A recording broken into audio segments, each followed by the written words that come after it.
Со печено јагне, традиционални ручици, салати и домашни десерти. Граѓаните подготвени да го пречекаат утрешниот празник Вознесение Христово или уште Спасовден. Празникот се паѓа во мрсен ден, а тоа значи богата гозба, полна маса и поздрав со чаша ракија. Се слави со најблиските, се моли за здравие, а најчесто се вели пари мора да има за Спасовден, ако не за друго. И покрај високите цени, граѓаните не се откажуваат од празничната традиција. Трапезата, велат, не смее да биде празна. Јагнешко, курбан се коле, не е постно ништо. Не е постно? Не. Јагнешко, салатичка, пивце, прво рекијичка, поручоко, пивце и винце. Мрсно. Јичка, јадење, месо, салтанати. Додателна слава.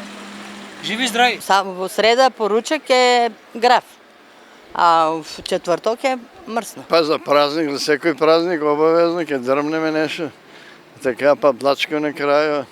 Да окачеме шеќером. Покрај во своите домови, граѓаните традиционално одат и на гости, на домашни слави и мендени. Спасовден е повод за собирање, па многу семејства ја отвараат вратата за роднини, пријатели и соседи. Трапезата се шири надвор од домот, а на здравувањето и честитките се редат една по друга. И на гости да одиш пак не можеш со празни раце, така не учеле постарите со почит и со срце, велат граѓаните, додавајќи дека овој ден обединува, зајакнува пријателства и го слави животот. Ние одеме у селото на Тарци.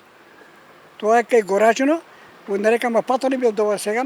Имаме у Карбинци, таму имам другари, у Карбинци ке имаме Јордан Митев, не знам кој други печи ги пеат, така сум запознат. Ке го посетите ли Карбинци? Да, кај другар ми имам сега флуќечки, има од Цирмо. Или си на слави? Зависи кој има, си одме. Да. Спасовден не е само трапеза, тоа е ден на вера, надеж и заедништво. Ден кога семејствата се собираат, пријателите се прегарнуваат, а се слави животот. Со песна, со ракија и со полна маса, граѓаните ќе го дочекаат празникот со срце отворено и желба за подобри денови.